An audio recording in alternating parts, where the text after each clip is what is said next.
Good morning, students. Welcome back to our YouTube channel DAV मुख्यमंत्री public school Bhaurmal online classes. So students please channel को like करें, subscribe करें, share करें और bell icons को दबाना ना भूलें। So let's start today's video. Okay student, so our next topic is behavior of aggregate demand or aggregate schedule। तो उसी को behavior of aggregate demand भी कहते हैं और aggregate schedule भी कहा जाता है। तो इस टॉपिक के अंदर हम देखेंगे कि किस तरह से शेड्यूल इसका बनता है। हमने ऑलरेडी डिस्कस किया है कि aggregate demand always the sum total of the aggregate expenditure. So we let's discuss since aggregate demand is measured in term of aggregate expenditure.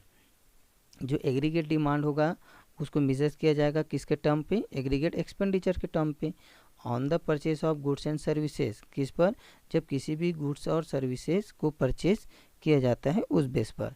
In the economy, कहाँ पर, इकोनॉमी में। So the behaviour of aggregate demand is studied in term of the behaviour of aggregate expenditure at different level of Y को क्या कहा गया है, यहाँ पर इनकम कहा गया है। तो हम यहाँ पर देखेंगे एग्रीगेट डिमांड का बिहेवियर कैसे होगा। तो aggregate demand is study in term of, जो अध्ययन करेंगे उसका टर्म क्या होगा, term of the behaviour of aggregate expenditure at different level of income. So the different level of income the aggregate demand is also different. So in this point the level of income is different। तो जो expenditure भी होगा वो भी क्या होगा, अलग अलग होगा। So this behaviour of aggregate demand means how aggregate expenditure respond to different level of income in the economy. तो यहाँ पर जो बिहेवियर होगा एग्रीगेट डिमांड्स का उसको हम कैसे बताएंगे, एग्रीगेट एक्सपेंडिचर से बताएंगे, मतलब कुल टोटल जो एक्सपेंडिचर होगा उसके बेस पर। तो किसको रिस्पॉन्ड करेगा, to different level of income in the economy. तो इकोनॉमी में जो लोगों का इनकम अलग अलग होगा उसके बेस पर कितना एक्सपेंडिचर किया गया वही क्या कहलाएगा, हमारा एग्रीगेट डिमांड कहलाएगा। This is expressed by way of a schedule.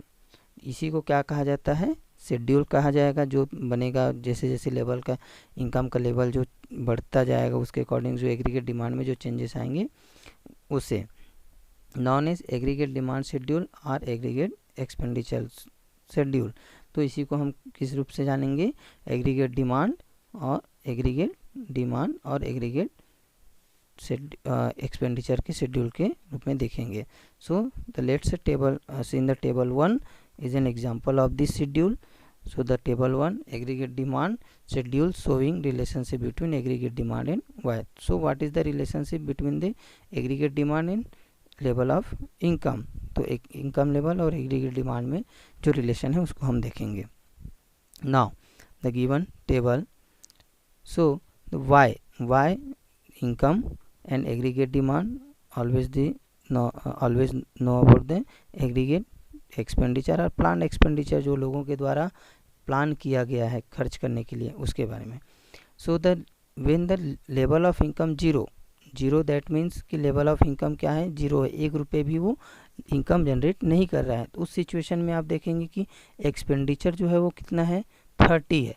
30 है का मतलब ये है कि आपके पास जो लेवल ऑफ इनकम है इसका मतलब कि जीरो, आप 1 रुपये भी इनकम जनरेट नहीं कर रहे हैं, आपके पास 1 रुपये भी नहीं है, फिर भी आप खर्च कर रहे हैं कितने रुपए का, 30 रुपीज़ आप खर्च कर रहे हैं। तो ये खर्च कहाँ से कर रहे हैं, तो जनरल सी बात है कि ये खर्च जो है आपके सेविंग से हो रहा है। तो सेविंग से हो रहा है तो आपके सेविंग से क्या हो रहा है, 30 रुपीज़ जो है वो माइनस हो जाएगा। तो यहाँ पर हम कह सकते हैं कि when the level of income is zero the consumption level is minimum level. तो इसको जो है 30 रुपीज़ को हम क्या कहेंगे, कंजप्शन कहेंगे। तो जब इनकम का लेवल 0 रहेगा तो कंजप्शन का लेवल आपका कितना रहेगा, 30 रहेगा। So we can say that the level of income is 0 तो consumption is minimum level. Okay, when increase the level of income, जब इनकम जो है वो इंक्रीज हो जाता है 0 से 20 हो जाता है तो उसके अकॉर्डिंग से हमारा कंजप्शन भी क्या हो रहा है, बढ़ रहा है। तो हमारा इनकम जनरेट हुआ 20 रुपीज़ तो हमारा कंजप्शन भी कितना बढ़ गया, 5 रुपये एक्स्ट्रा हो गया, 5 हो गया, 35 हो गया। So the increasing of level of income, जैसे जैसे इनकम का लेवल इंक्रीज होगा तो हमारा एक्सपेंडिचर भी क्या होगा, इंक्रीज करता जाएगा।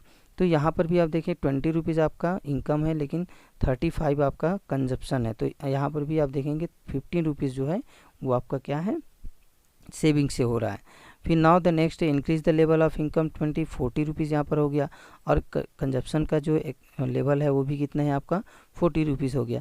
तो यहाँ पर आपका सेविंग से 1 रुपये भी नहीं आ रहा है, मतलब जितना आपने इनकम जनरेट किया उतने के बराबर आपने क्या किया, एक्सपेंडिचर किया। तो यहाँ पर दोनों जो है वो क्या हो जाएंगे, ज़ीरो हो जाएंगे। सो level of income and expenditure consumption जो है वो क्या हो जाएंगे, इक्वल्स रहेंगे, जीरो रहेंगे। Now the increase of level of the income when the 40 rupees to 60 rupees, then your consumption level is also increased 40 to 45. But in this point our level of income is increased, level of income is more than of consumption, consumption से कहीं ज़्यादा है हमारा level of income. तो यहाँ पर आपका जो है 50 रुपीज़ क्या हो जा रहा है, सेविंग्स हो जा रहा है। तो ये 15 रुपये जो है वो आपके किस में चला जाएगा, सेविंग्स में चला जाएगा। अब यहाँ पर देखेंगे जैसे जैसे लेवल का इनकम का लेवल जो है वो इंक्रीज होता है, when 60 to 80, 80 to 100, 100 to 220, so also increase the consumption level. Now 45 to 50, 50 to 55 and 55 to 60. So we can say that the level of income increases, then consumption level is also increases, but the differences is between the level of income and aggregate demand. The level of income is more than increases the other than consumption level. तो consumption का level जो होगा वो income के level से कम होगा। Now table 1 offers following observations. So there is always some minimum level of expenditure in the economy even when Y is equal zero. Already हमने डिस्कस किया है कि वाई जब जीरो होगा, मतलब आपका इनकम जब जीरो है, बिल्कुल भी आप 1 रुपये नहीं कमा रहे हैं, फिर भी आपका जो डिमांड होगा वो एक्सपेंडिचर जो होगा वो कितने के बराबर होगा, 30 के बराबर। When Y is equal zero the reason is simple, जो रीज़न कारण जो है वो सिंपल है, you must incur some expenditure to buy goods for your survival.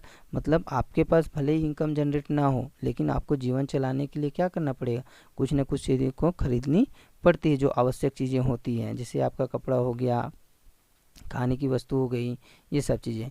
Even when your income is absolutely zero, जब आपका इनकम जो है वो जीरो रहेगा, फिर भी आपको एक्सपेंडिचर करना ही होता है। You may do it through borrowing called negative savings. तो या तो आप इसको कह सकते हैं बोरोइंग कर सकते हैं, मतलब दूसरों से उधार ले सकते हैं, या इसको कहा जाएगा, क्या कहा जाएगा, नेगेटिव सेविंग्स। मतलब आपका सेविंग्स से ये क्या हो रहा है, माइनस हो रहा है, इसलिए यहाँ पर नेगेटिव का जो है वो दिया हुआ है। Now the second point, aggregate demand increases as Y increases. जब एग्रीगेट डिमांड बढ़ रहा है तो वाई भी क्या हो रहा है, इनकम जो है वो भी इंक्रीज हो रहा है। This aggregate demand is positively related to Y. तो एग्रीगेट डिमांड जो है वो भी पॉजिटिव रिलेट करेगा किससे, लेवल ऑफ इनकम से। Okay, now the third point, after a certain level of Y, जो लेवल ऑफ वाई है, वाई का जो लेवल है, मतलब इनकम का जो लेवल है वो क्या होगा, बढ़ेगा। Aggregate demand lags behind Y, thus when Y is equal 60 aggregate demand is equal 40। तो मैं आपको यहाँ पर फिर से ऊपर लेके जाना चाहूँगा कि टेबल पर आप देखेंगे कि 40 यहाँ पर जीरो है, तो वो दोनों क्या करेंगे, यहाँ पर इंटरसेक्ट करेंगे। इसका मतलब ये है कि इससे पहले लेवल ऑफ इनकम जो था वो क्या था, कम था, और कंजप्शन का लेवल ज़्यादा था। और इसके बाद आप 40 के बाद देखेंगे तो लेवल ऑफ इनकम क्या है, इंक्रीज कर रहा है, और जो एग्रीगेट डिमांड जो है वो इंक्रीज तो कर रहा है, लेकिन लेवल ऑफ इनकम के अकॉर्डिंग जो है इंक्रीज कम है। तो यहाँ पर वही बताने की कोशिश की गई है कि किस तरह से जो है लेवल ऑफ इनकम 60 है तो एग्रीगेट डिमांड जो है वो 45। सो जैसे जैसे इंक्रीज बढ़े, लेवल ऑफ इनकम बढ़ेगा तो एग्रीगेट डिमांड भी जो है, एग्रीगेट एक्सपेंडिचर भी बढ़ता जाएगा। तो इस बेस पर हम देख सकते हैं, कह सकते हैं कि हमारा जो लेवल ऑफ इनकम जो होगा वो 40 के बाद 60 में, तो लेवल ऑफ इनकम बढ़ेगा, उसके अकॉर्डिंग जो एग्रीगेट डिमांड का है वो क्या रहेगा, लेवल ऑफ इनकम से कम रहेगा। ओके, अब हम एग्रीगेट डिमांड्स कर्व के बारे में नेक्स्ट वीडियो में डिस्कस करते हैं। Okay students.